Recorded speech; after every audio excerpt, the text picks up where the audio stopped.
Still you have problem या आप लोगों को आवाज़ आ रही है?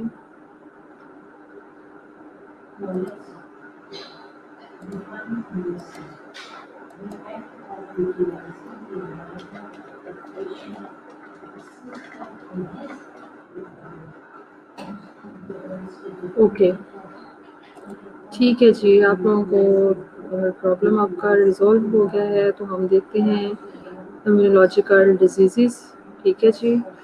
तो उसमें अब हम लर्न करेंगे डिफरेंट इम्यूनिटी से रिलेटेड जो डिफरेंट डिजीज़ेज़ होती हैं, और उसमें हम लर्न करेंगे सबसे पहले we know about immune deficiency disorders, कौन-कौन सी इम्यून डेफिशिएंसी डिसऑर्डर्स आती हैं, उसके बारे में हम लर्न करेंगे। फिर हम डिस्कस करेंगे हाइपर सेंसिटिविटी रिएक्शंस और डिस्कस करेंगे अबाउट ऑटोइम्यून डिसऑर्डर्स, कौन-कौन से ऑटोइम्यून डिसऑर्डर्स होते हैं, एंड डिस्क्राइब करेंगे immunology of transplantation and malignancy, इससे रिलेटेड जो इम्यूनोलॉजी होती है वो हम डिस्क्राइब करेंगे, और लास्ट पे डिफाइन करेंगे इम्यून हेमेटोलॉजी, ठीक है जी।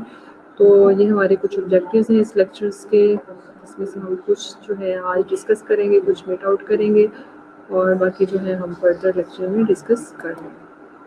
तो सबसे पहले हम डिस्कस करते हैं अबाउट इम्यूनोडेफिशिएंसी डिसऑर्डर्स।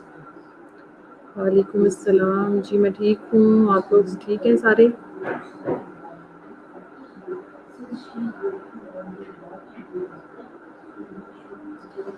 चलिए जी, सबसे पहले है जी इम्यूनोडेफिशिएंसी डिसऑर्डर्स। इसमें अगर आप देखें इंट्रोडक्शन, तो a state in which the immune systems ability to fight infectious disease is compromised और इंटायरली एब्सेंट होती है, ठीक है जी। इसमें डेफिनेशन में या इसका इंट्रोडक्शन में आप ये कह सकते हैं कि इसमें नॉर्मली क्या होता है कि जैसे ही एंटीजन हमारे बॉडी को अटैक करती है, तो हमारा इम्यून सिस्टम एक्टिवेट हो जाता है और उसके रिस्पॉन्स में एंटीबॉडी प्रोडक्शन होती है या डिफरेंट किस्म की इम्यूनिटी डेवलप होती है।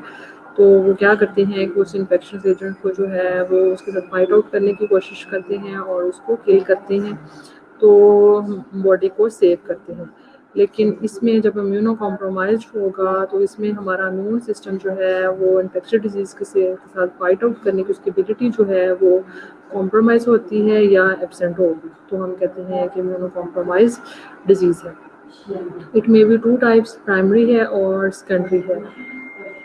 ये कुछ टाइपिंग एरर है, चलिए देख लेते हैं। प्राइमरी जो है यूजुअली कंजेंटल होती है, resulting from genetic defects in some components of the immune system, ठीक है जी। लेकिन सेकेंडरी एज यू नो वो दूसरी डिजीज़ जिसमें इन्फेक्शन वगैरह आ सकते हैं, या इम्यूनो सप्रेशन जो एजेंट्स होते हैं उसमें वो आ सकते हैं, या मेल न्यूट्रिशन जो प्रॉब्लम होती है मेल न्यूट्रिशन की, तो उसकी वजह से जो है वो सेकेंडरी में जो है वो इम्यूनो कॉम्प्रोमाइज हो सकती है, ठीक है जी।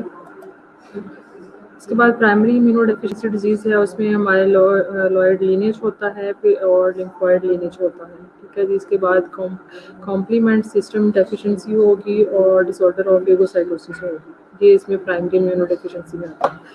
तो माइलॉइड लीनेज जो है उसमें कंजेंटल ए ग्रैनुलोसाइटोसिस हो सकती है, ठीक है जी, जिसमें ग्रैनुलोसाइट जो है उसकी एब्सेंटिज्म होगी, जो कम्युनिटी में एक रोल प्ले करते हैं, तो एक ग्रैनुलोसाइटोसिस होगी और ल्यूकोसाइट एडिशन डेफिशिएंसी होगी, ठीक है जी। इसमें ल्यूकोसाइट की डेफिशिएंसी भी हो सकती है और ग्रैनुलोसाइट्स की डेफिशिएंसी होगी। तो माइलॉइड लीनेज के माइलॉइड जो है माइलॉइड जो सेल्स हैं ये उसमें आ जाते हैं। इसके बाद लिम्फोइड लीनेज है, जो कि लिम्फोइड वगैरह से जो रिलेटेड होते हैं, उसमें सीवियर कंबाइंड इम्यूनोडेफिशिएंसी आ सकती है, SCID, और बी सेल जो है उसमें ए गैमा ग्लोबुलिमिया आ सकता है, ठीक है जी, और हाइपोगैमा ग्लोबुलिमिया आ सकता है। स्पेसिफिक IG डेफिशिएंसी हो सकती हैं, यानी कि जितने भी ग्लोबुलिमिया हैं, ए गैमा ग्लोबुलिमिया, हाइपोगैमा ग्लोबुलिमिया, ठीक है जी। ए से मतलब है एब्सेंट और हाइपो से है उसका लेवल कम हो जाएगा, और इसके बाद स्पेसिफिक IG जो है इम्यूनोग्लोबिन जो है उसकी डेफिशिएंसीज होगी, ठीक है जी। टी सेल्स जो है उसमें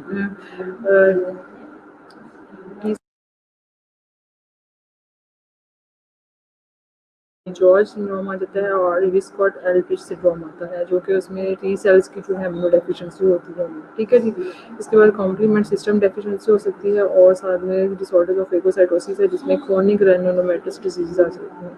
ये तो कुछ नेम्स हैं जो कि कैटेगराइज किए गए हैं, जो कि प्राइमरी इम्यूनोडेफिशिएंसी होती है, जो कि कंजेंटली हो सकती हैं और अगर रीज़न जो इनका अननोन होगा, ठीक है जी।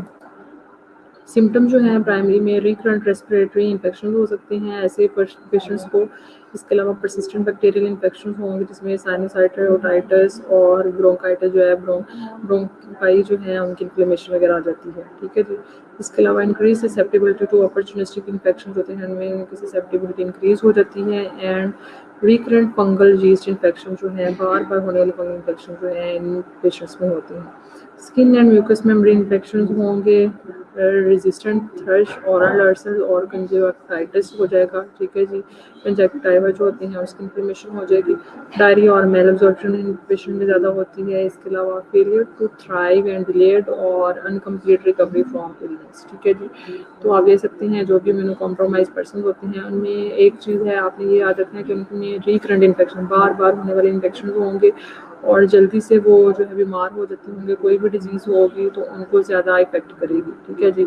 और इसके अलावा जो है उनमें ग्रोथ रिटार्डेशन होगी, फेलियर टू थ्राइव होगा, मीन ग्रोथ रिटार्डेशन होगी और इलनेस जो है वो कम्प्लीट रिकवरी भी नहीं होगी, यानी कि अनकम्प्लीट होगी। तो ये कुछ जो है आप याद कर सकते हैं। एटियोलॉजी अगर आप देखें तो etiology associated with genetic defects of missing enzymes, ठीक है जी। मिसिंग एंजाइम्स जो हैं उनके जेनेटिक डिफेक्ट्स आ सकते हैं। दूसरा स्पेसिफिक डेवलपमेंट इम्पेयरमेंट आ सकती है। Pre A B cells failure हो सकता है, ठीक है जी। जो पोटेंट स्टेम सेल हैं वहाँ पे प्रॉब्लम आएगी, तो ये सारे सेल्स जो हैं उनकी प्रोडक्शन में चेंजेस आएंगे। इसके अलावा इन्फेक्शन, मैल न्यूट्रिशन और ड्रग जो हैं इसके एटियोलॉजिकल फैक्टर्स हैं जो कि इसको इफेक्ट कर सकते हैं। सीवियर कंबाइंड इम्यूनो डेफिशिएंसी क्या है जी? इसमें वेरियस जेनेटिक डिफेक्ट्स होंगे, ठीक है जी। उसमें सीवियर कंबाइंड का नाम इसलिए दिया गया कि उसमें वो मल्टीपल डिफेक्ट्स होंगे और वो कॉम्बिनेशन में होंगे, तो इसलिए हमने उसको सीवियर कंबाइंड SCID का नाम दिया है। नो TCR और defective TCR and defective cell signalling होगी और इसके अलावा डिफेक्टिव इंटरल्यूकन 2 होगा, ठीक है जी।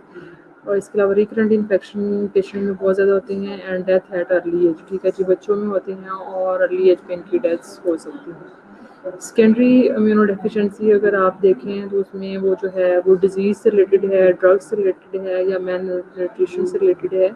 सेकेंडरी इम्यूनो डेफिशिएंसी हमेशा होगी। वो ड्रग्स से रिलेटेड है, ठीक है जी। इसके अलावा डिजीज़ रिलेटेड हो सकती है, जिसमें कैंसर और एड्स वगैरह आ सकते हैं। इसमें एड्स में अगर आप देखें तो HIV और T हेल्पर सेल जो है ना एज अ टारगेट जो है वो इसमें इफेक्ट करेंगे, तो उसकी वजह से इम्यूनो डेफिशिएंसी होगी, ठीक है जी। तो हम इनको डिटेल में डिस्कस करेंगे, कैंसर को, उसको, एड्स को, HIV को, हाइपर सेंसिटिविटी को। तो ये फर्दर लेक्चर में हम डिस्कस करने वाले हैं।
जी स्टूडेंट्स, चलिए अब हम डिस्कस करते हैं। ठीक है जी, अब हम डिस्कस करेंगे एक्वायर्ड इम्यूनोडेफिशिएंसी सिंड्रोम या जिसको हम कहते हैं एड्स। तो उसके बारे में हम डिस्कशन करेंगे अब। तो हम लर्न करते हैं कि एड्स क्या होता है और किस तरह से जो है उसको फिर हम सारी चीज़ें इसमें डिस्कस करेंगे। ठीक है जी, चलिए जी सबसे पहले इंट्रोडक्शन देख लेते हैं। Caused by human immune deficiency virus होता है, इम्यूनो डेफिशिएंसी वायरस होता है HIV, उससे ये जो है एड्स होता है और human immune system are unable to overcome the infection. ठीक है जी, इसमें इम्यूनिटी बहुत ज़्यादा लो हो जाती है फिर पेशेंट की, और जो है वो जो भी इन्फेक्शन उसको हो रहा होता है उससे उसके लिए जो है वो उसका जो फाइटिंग मैकेनिज्म है वो सप्रेस हो जाता है, वो फाइट ही नहीं कर पाती। ठीक है जी, the person becomes immunodeficient. ठीक है जी, इस तरह का इसका स्ट्रक्चर होता है वायरस का। और a weak immune system can no longer effectively defend the body, resulting to the body becomes vulnerable to a variety of infections and cancer। ठीक है जी, जैसे ही किसी पर्सन की इम्यूनिटी कम होगी, इम्यून सिस्टम जो है वो वीक होगा, तो उसमें जो है उसकी वल्नरेबिलिटी जो है वो बढ़ जाती है कि उसको बार बार इन्फेक्शन हो और कैंसर के उसमें चांसेस ज़्यादा हो जाते हैं। Infection that take advantage of a weakened immune system are opportunistic infection होते हैं। ऐसे इन्फेक्शन जो कि जैसे ही किसी पर्सन का इम्यून सिस्टम है वीक हुआ, फ़ौरन उसने बॉडी पे अटैक कर दिया, इनको हम अपॉर्चुनिस्टिक जो है इन्फेक्शन कहते हैं। ठीक है जी, eventually the immune system is so weak that the body is overrun by infection and और cancers and the person dies. ठीक है, जिसमें बहुत ज़्यादा मल्टीपल इन्फेक्शन हो जाते हैं और कैंसर भी हो सकते हैं इस पर्सन को, और इस हद तक उसका सिस्टम जो है वीक हो जाता है, तो फिर वो लीड करता है उसकी डेथ को। ठीक है जी, एक्वायर्ड इम्यूनो डेफिशिएंसी सिंड्रोम क्या है जी? Syndrome is a group of symptoms and signs associated with the same underlying condition. इसको हम 2 टाइप्स में जो है वो कैटेगराइज करते हैं, HIV-1 एंड HIV-2। अब HIV-1 जो है वो predominantly found in east, central, south Africa and other part of the world. लेकिन जो HIV-2 है वो रिपोर्टेड है मेनली इन वेस्ट अफ्रीका। ठीक है जी, तो प्रेवलेंस अगर हम इसकी देख लें तो HIV इन्फेक्शन जो है वो ग्लोबली पेंडेमिक है। ठीक है जी, ग्लोबली ये पाया जाता है। वर्ल्ड वाइड इसके जो केसेस हैं वो 40.3 मिलियन इन्फेक्टेड पीपल होते हैं इसमें, और उसमें जी 40.3 मिलियन के अंदर जो है उसमें अमंग अडल्ट जो हैं 15 to 49 ईयर्स जो हैं वो 1.1% है, और इसके अलावा 4.1 जो मिलियन डेथ होती हैं इसकी एनुअली। इसके अलावा 4.5 million new cases per year है। तो आप देख सकते हैं कि इसकी प्रेवलेंस कितनी ज़्यादा है और इसका जो ऑकरेंस है वो कितनी ज़्यादा है। 14,000 न्यू इन्फेक्शंस पर डे जो है वो डायग्नोज हो रहे हैं। ये वर्ल्ड वाइड डेटा है, ये ग्लोबली डेटा है। तो आप देख सकते हैं कि होल वर्ल्ड में HIV के कितने ज़्यादा केसेस हैं और किस हद तक जो है इसकी प्रेवलेंस है। इसके बाद 2.40 मिलियन इंडियंस जो है आर लिविंग विद HIV। ठीक है जी, इसके अलावा पाकिस्तान का अगर आप देखें तो पाकिस्तान का डाटा जो है वो डिफरेंट है। इसमें पाकिस्तान में भी बहुत ज़्यादा केसेस हैं। तो मैं आपको बता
तो इसमें इस तरह से होता है, इंडिया में जो है डिफरेंट उसका 2.40 मिलियन केसेस हैं, तो पाकिस्तान में है। अब आ रही है आवाज़ आप लोगों को स्टूडेंट्स?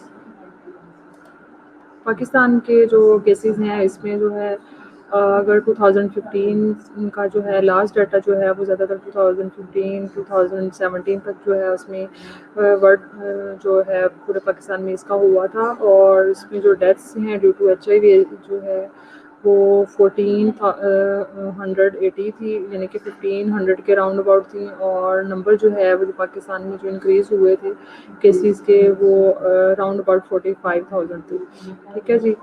तो लेकिन पीपल जो है वो उसमें इंक्रीज़ हुआ था, 2.2% इंक्रीज़ हुआ था as compared to the other categories.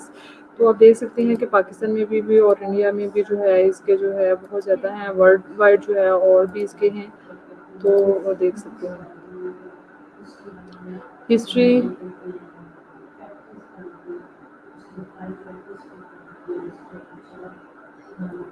Safiya, आप अपना लिंक जो है फ्रेश करो बच्चे, हो सकता है आपके एरिया में इंटरनेट का कोई इशू हो। ठीक है जी। हिस्ट्री अगर आप देखें तो 1979 में increase Kaposi sarcoma and pneumocystis carinii infection in homosexual noted in Africa. ठीक है जी। जो होमोसेक्सुअल पर्सन थे उनमें नोटेड किए गए थे, और 1981 में फर्स्ट केस जो है वो कैलिफोर्निया में जो है वो डायग्नोज हुआ था, और मोर देन 30 मिलियन जो है इन वर्ल्ड जो है वो 1999 में, और उसके बाद जो है इनका नंबर जो है वो इंक्रीज़ होता गया डे बाय डे। ठीक है जी। अब हम मेन चीज़ें जो हैं वो पैथोफिजियोलॉजी से रिलेटेड वो है जी HIV वायरोलॉजी के किस तरह से जो है इसमें वायरस जो है वो वायरस की क्या क्या कैरेक्टरिस्टिक्स हैं, किस तरह से वो बॉडी में अटैक करेगा, और किस तरह से उसके का जो है वो मोड ऑफ जो है एक्शन है वो हम देखेंगे। ठीक है जी। HIV वायरोलॉजी अगर हम डिस्कस करें तो इट इज़ RNA वायरस। ठीक है जी। In the group of lentivirus, subfamily of retrovirus. Retrovirus जो है उसकी सब फैमिली है, and it contains 2 copies of single stranded ribonucleic acid. ठीक है जी।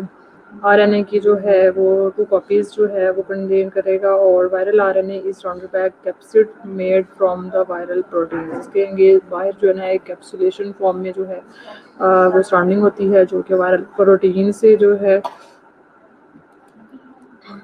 वायरल प्रोटीन से बना होता है, और इसमें जो है आप देख सकते हैं कि इसमें बहुत सारी चीज़ें आ सकती हैं। ठीक है जी। देन है जी this is enclosed in a viral envelope formed from the cellular membrane of the host cells। ठीक है जी। और इसमें जो होस्ट सेल्स हैं उसकी जो है सेलुलर मेम्ब्रेन होगी, और उसमें इन्वेलप जो होगा, और primary target CD4 anti lymphocyte sales जो हैं उनको इफेक्ट करेगा। हमने CD4 CD8 सेल्स जो है बड़े अच्छे तरीके से पढ़े हैं। CD4 जो है वो ह्यूमरल मीडिएटेड इम्यूनिटी में होती है इन्वॉल्व, लेकिन जो CD8 जो है वो सेल मीडिएटेड में ज़्यादातर इन्वॉल्व होती है। CD4 जो है वो भी सेल मीडिएटेड में आ सकती है, तो इसलिए जो है ये CD4 और जो टी लिम्फोसाइट सेल्स हैं उनको टारगेट करेगा। Over time CD4 cell counts decline and results in a poorly functioning immune system. CD4 cells पे इफेक्ट करेगा और उसके फंक्शन को डिस्टर्ब कर देगा, उसकी कंसंट्रेशन को कम कर देगा, तो इसलिए हमारा जो इम्यून सिस्टम होता है वो फिर इस तरीके से वीक होगा। ठीक है जी। तो आपने इसका मेन जो टारगेटिंग जो है सेल्स हैं उनको आपने याद रखना है कि HIV जो है वो किस तरह से बॉडी को इफेक्ट करेगा और किस तरह से इम्यून सिस्टम को कमज़ोर करेगा।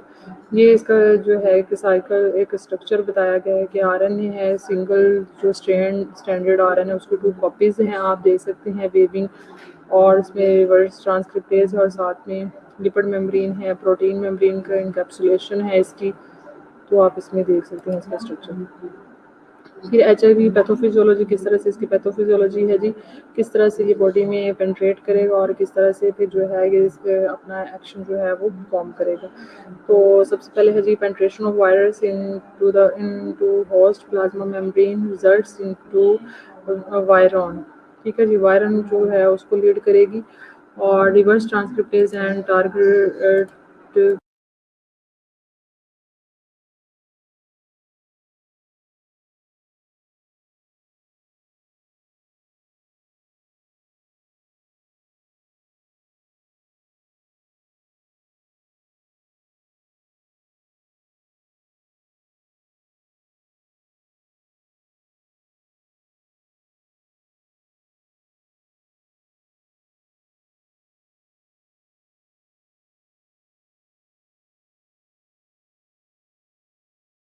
किया है, पेंट्रेशन इसने कैसे स्टार्ट की और फिर इसने किस तरह से टारगन जो मेम्ब्रेन है उस पर इफेक्ट शो करेगा और फिर इस तरह से उन्होंने वहाँ पे कैटालिजन।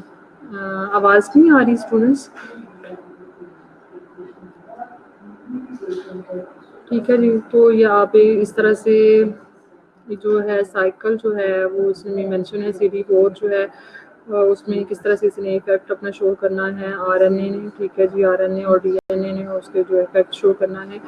पहले फिर सबसे पहले अगर आप पिक्चर पे देखें तो अटैचमेंट जो है कि वायरस जो है किस तरह से सेल पे जो है वो अटैच हुआ है, फिर उसकी फ्यूजन है, फिर उसका जो RNA है उसने RNA रिवर्स ट्रांसक्रिप्शन स्टार्ट हो गई जिसमें RNA और DNA पे वो अपना इफेक्ट होगा करेगा, उसकी कॉपीज जो है बनाएगा।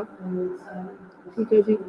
जब उसकी कॉपीज बना जाएगा तो फिर ट्रांसक्रिप्शन एंड ट्रांसप्लांटेशन उसके हो जाएगा, वहाँ से फिर वो ट्रांसप्लांट होगा और फिर जो है राइबोसोम्स वगैरह इसमें आ जाते हैं और किस तरह से वो अपनी अटैचमेंट जो है वो कर रहा है। इस तरह जो है कि इसने सारी जो है ना उसकी कॉपीज़ बनानी है और फिर वो ट्रांसप्लांट हो जाएंगे और फिर जो है जो नॉर्मल जो फंक्शनिंग CD4 सेल्स से उसकी जो प्रोडक्शन है वो कम हो जाएगी, डिक्लाइन होगा उसका लेवल और दूसरे जो नॉर्मल है वो हो जाएंगे और इसलिए जो बॉडी का जो इम्यून सिस्टम है फिर इस तरह से वीक हो जाएगा। ठीक है जी।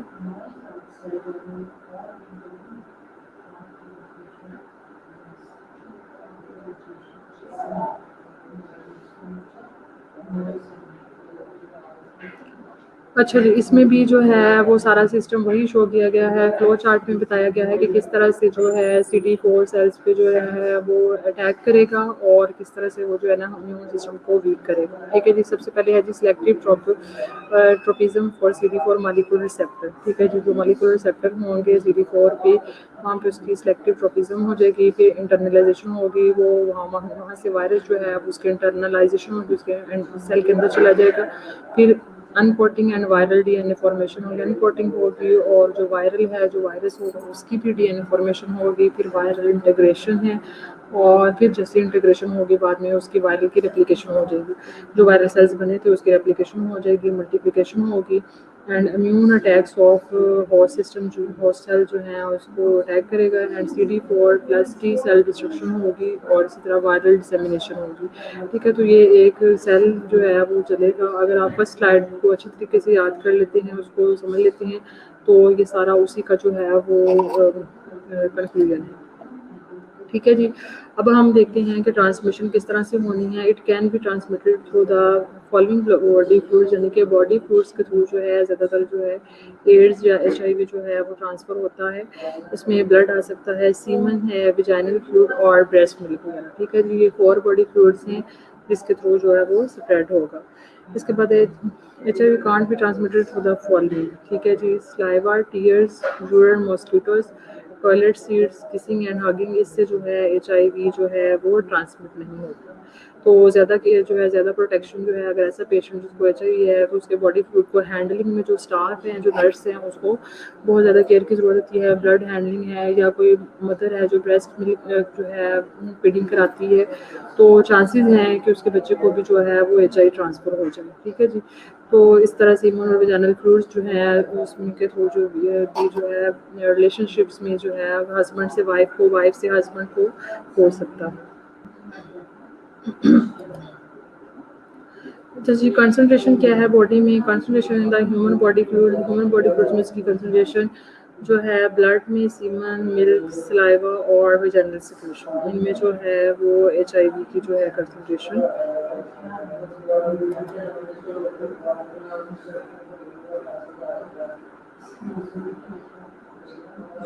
अच्छा जी। फिर है जी क्लासिफिकेशन। अब हम क्लासिफिकेशन इसकी हम असेस करेंगे। फेज़ है, फिर अर्ली और एक्यूट फेज़ के अकॉर्डिंग और मिडल और क्रॉनिक और फाइनल और क्राइसिस है। ठीक है जी। 4 क्लासिफिकेशन है। ठीक है जी। फेजेस में सबसे पहले है जी अर्ली और एक्यूट फेज़। इसमें पीरियड आफ्टर इन्फेक्शन, यानी कि फेज़ जो है 2 पीरियड हैं। एक पीरियड आफ्टर इन्फेक्शन है जो कि 3 to 6 वीक का होगा अर्ली में, और मिडल और क्रॉनिक फेज़ में 10 to 12 ईयर्स के उनको बहुत ज़्यादा अर्सा हो गया है उसमें आ सकता है, और फाइनल क्राइसिस में any period up to death जो है उसमें फाइनल आ जाएगा। फिर CDC क्लिनिकल कैटेगरी है, उसमें कैटेगरी A है, कैटेगरी B और कैटेगरी C है। कैटेगरी अगर ए के पेशेंट हैं तो उसमें क्या होगा, एसिम्प्टोमेटिक इन्फेक्शन होगा, ठीक है जी, और में एक्यूट HIV सिंड्रोम होगा। कैटेगरी बी है, उसमें सिम्प्टोमेटिक डिजीज़ होगी और नाइदर ए और नॉर सी, और इसमें condition secondary to impaired cell mediated immunity जो है उससे रिलेटेड हो सकती है। लेकिन फाइनल जो क्राइसिस जो स्टेज है उसमें एड्स हो सकता है, ठीक है जी। और लास्ट पे फेज है CD4 और टी सेल काउंट जो है इसमें अर्ली में जो है वो लेस देन 500 पर माइक्रोलीटर है, मिडल और क्रॉनिक में 200 से लेके 499 और फिर फाइनल में लेस देन 200 है, ठीक है जी। तो हमने यही देखा है कि एड्स में या HIV में जो CD4 का जो लेवल है वो कम हो रहा है, ठीक है जी। तो एक्चुअली जो है CD4 के काउंट पे फिर हम इसमें सेस करते हैं, अर्ली में मोर देन 500 है, मिडल में लेस देन 500 हो जाएगा और फाइनल में लेस देन 200 हो जाएगा। तो ये इसकी क्लासिफिकेशन को जो है वो डिफाइन करेगा, ठीक है जी। तो क्लासिफिकेशन में वही है जो हमने पहले देख लिया है। कैटेगरी ए एसिम्प्टोमेटिक है, कैटेगरी बी में HIV इन्फेक्शन होंगे विद सिम्टम्स, और कैटेगरी सी में HIV इन्फेक्शन भी होंगे with AIDS defining opportunistic infection होंगे, ठीक है जी। ए में जो है वो एसिम्प्टोमेटिक, बी में HIV होगा और इन्फेक्शन के सिम्टम्स होंगे, लेकिन सी में HIV इन्फेक्शन भी होगा, साथ में एड्स डिफाइनिंग अपॉर्चुनिस्टिक इन्फेक्शन यानी कि मल्टीपल इन्फेक्शन जो है इसमें हो जाती है। ये हमने डिस्कस कर लिया है। अच्छा जी, साइन एंड सिम्टम क्या हो सकते हैं? The patient with HIV may present with sign and symptoms of any of the stages of the HIV infection के किसी भी स्टेजेस के जो है वो प्रेजेंट कर सकता है। No physical finding are specific to HIV infection. इसके अलावा physical finding are those of presenting infection of illness. इसमें मैनिफेस्टेशन अगर आप देखें तो एक्यूट सीरो कन्वर्जन है, manifest as like flu like illness होगी कंसिस्टिंग ऑफ, सीरो कन्वर्जन का मतलब होता है कि इसमें फ्लू लाइक सिम्टम्स होंगे और इसमें कुछ और यानी कि जर्नल सिम्टम्स जिसमें हम कहते हैं फीवर है, मलेज है, जनरल रैश है, तो वो इसमें आ सकते हैं। इसके अलावा the asymptomatic face is generally benign होता है, उसमें पता नहीं चल रहा होता है कि पेशेंट को जो है वो HIV हुआ है या नहीं हुआ है। इसमें फिर हो सकता है जनरलाइज्ड लिम्फोडेनोपैथी होगी, is common and may be presenting some lymphadenopathy, lymph nodes की जो है वो स्वेलिंग होगी एंड इन्फ्लेमेशन होगी, साथ में recurrent severe and occasional life threatening infection हो सकती हैं और अपॉर्चुनिस्टिक प्रेगनेंसीज हो सकती हैं, ठीक है जी। क्योंकि इनकी इम्यूनिटी लो है तो इसमें मल्टीपल इन्फेक्शन हो सकते हैं। लिम्फोडेनोपैथी इसलिए होगी क्योंकि इन्फेक्शन है तो लिम्फ नोड जो है वो in the response of infection जो है उन्होंने इन्फ्लेमेशन शो की है, स्वेलिंग शो की है, तो इसलिए लिम्फोडेनोपैथी हो जाएगी। बाकी इसमें जीरो कन्वर्जन होगी। ये हैं कुछ इस तरह से साइन एंड सिम्टम्स हो भी सकते हैं इन पेशेंट में। Infection can cause some sequelae including AIDS, associate dementia भी हो सकता है और इनकेफेलोपैथी भी हो सकती है, ठीक है जी। इनकेफेलोपैथी और डिमेंशिया जो है, लॉस ऑफ मेमोरी जो है इसमें हो सकता है। HIV वेस्टिंग सिंड्रोम ये है जी, जो कि बहुत सारे HIV के जो पर्सन होते हैं उनमें होता है। इसमें chronic diarrhoea and weight loss with no identifiable causes, ये इसमें हो सकता है, ठीक है जी। ये कुछ और साइलेंट सिम्टम्स हैं जो कि हो सकते हैं। Major clinical symptom, secondary opportunistic manifestation और सेकेंडरी न्यूप्लाज्म भी हो सकते हैं, न्यूरोलॉजिकल डिजीज भी हो सकती हैं। तो आप ये मेन 4 जो है बस नाम याद कर लें कि इसमें सेकेंडरी अपॉर्चुनिस्टिक इन्फेक्शन होते हैं, सेकेंडरी न्यूप्लाज्म होंगे और न्यूरोलॉजिकल डिजीज वगैरह ये इसमें आ सकती हैं। अब हमने HIV स्क्रीनिंग और डायग्नोसिस करनी है तो हम किस बेस पे करेंगे? सबसे पहले है जी एंटीबॉडी डिटेक्शन। एंटीबॉडी डिटेक्शन की जाती है, ब्लड डोनर स्क्रीनिंग की जाती है, जब भी ब्लड दिया जाता है तो उसकी स्क्रीनिंग की जाती है। इसके अलावा ELISA टेस्ट और वेस्टर्न ब्लॉट जो है कंफर्मेटरी टेस्ट हैं जो कि किसी भी पर्सन के ब्लड में अगर किए जाएँ तो HIV की जो है स्क्रीनिंग हो जाती है। इसके बाद है जी एंटीजन डिटेक्शन, उसमें भी एंटीजन की डिटेक्शन की जाती है, एंटीबॉडी की डिटेक्शन की जाएगी। इसके बाद है जी न्यूक्लिक एसिड टेस्टिंग, DNA और RNA की टेस्टिंग की जाती है जो कि हमें शो करती है कि पेशेंट को जो है वो HIV एड्स है या नहीं है। ब्लड डोनर स्क्रीनिंग इसमें किए जाएंगे, डायग्नोस्टिक फॉलोअप और लिम्फोसाइट कल्चर इसके अलावा हम इसमें असेस करेंगे। Test for defects in immunity में जो डिफेक्ट्स हैं उसके लिए असेस करेंगे, जिसमें CD4 plus T cell count जो है वो इसमें मेन जो है हम करेंगे। ठीक है जी, एंटीबॉडी डिटेक्शन होगी, एंटीजन डिटेक्शन, ये तो सारी इम्यूनिटी की जो डिजीज़ होंगी, इम्यूनोलॉजिकल डिजीज़ होंगी, उसमें हम कराते हैं। लेकिन इसमें मेन जो है वो test for defects in immunity यानी कि CD4 और T सेल काउंट जो है वो ज़्यादा हम इसमें करते हैं। ठीक है जी। अब कुछ ओरल मैनिफेस्टेशन है ऑफ HIV की, जिसमें आप देख सकते हैं इसको हम डिवाइड करते हैं इनटू 5 मेजर ग्रुप्स में हम डिवाइड कर सकते हैं। माइक्रोबियल इन्फेक्शन हो सकते हैं, ठीक है जी। अगर ओरली जो है किसी का HIV ने इन्फेक्ट किया है तो उसमें फंगल और बैक्टीरियल और वायरल इन्फेक्शन होंगे, ओरल न्यूक्लियस बन सकते हैं, न्यूरोलॉजिकल कंडीशन जो है उसकी डिस्टर्ब हो सकती हैं। लियन ऑफ सर्टन टियोलॉजी की जो है वो माउथ में जो है ओरल लियन बन सकती हैं। इसके अलावा oral condition associated with HIV treatment जो है वो हो सकती हैं। अदर को इन्फेक्शन और condition associated with HIV infection जो कि सिग्निफिकेंट हैं, जो कि HIV से रिलेटेड हो सकती हैं, वो स्किलिस है, ट्यूबरक्लोसिस, परसिस्टेंट जनरलाइज्ड लिम्फेडेनोपैथी और गैस्ट्रोएसोफेजियल रिफ्लक्स डिजीज, ये सारी जो हैं वो HIV डिजीज से रेलिवेंट हो सकती हैं उसकी। ठीक है जी। ट्रीटमेंट अब हमने क्या करना है, इसमें जो भी HIV एड्स के होते हैं इसमें हम ज़ाहिर सी बात है हम सिम्प्टोमेटिक ट्रीटमेंट कर रहे होते हैं, तो इसमें फिर भी कौन कौन से हम कर रहे हैं, इसमें highly active anti retroviral therapy देते हैं। ठीक है जी, जिसको हम हार्ट के नाम से याद करते हैं, highly active anti retroviral therapy. ठीक है जी, is the principal method for preventing immune deterioration. उसकी क्लासेस हैं एंटी रिट्रोवायरल एजेंट्स, उसमें आती है न्यूक्लियोसाइड रिवर्स ट्रांसक्रिप्टेज इनहिबिटर्स। हमने देखा है कि वो जो है ट्रांसक्रिप्टेज जो है उसको रिवर्स ट्रांसक्रिप्टेज है उसको जो है वो कंडक्शन कराता है, उसकी वजह से CD4 से जो है वो जो है डिस्टर्ब होती हैं, तो हमने रिवर्स इनहिबिटर्स जो है वो यूज़ करेंगे। ठीक है जी।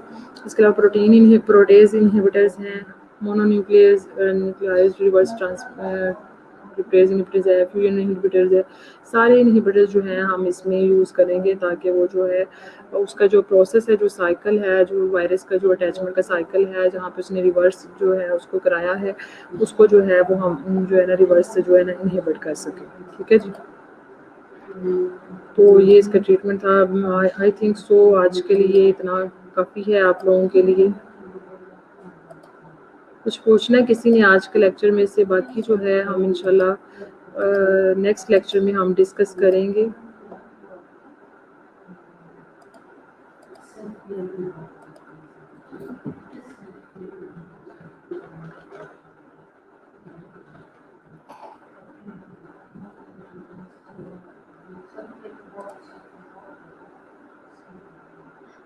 क्लियर है स्टूडेंट्स, आप लोगों को HIV का क्लियर है? अगर किसी को कुछ पूछना है तो आप लोग पूछ सकते हैं। इम्यूनिटी से रिलेटेड जो है वो इसमें सारी चीज़ें आती हैं।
ओके स्टूडेंट्स, अपना ख्याल रखिएगा। इंशाल्लाह हम नेक्स्ट लेक्चर में जो है वो हम हाइपर सेंसिटिविटी रिएक्शन वगैरह जो है वो डिस्कस करेंगे, ठीक है। ओके, अल्लाह हाफिज़।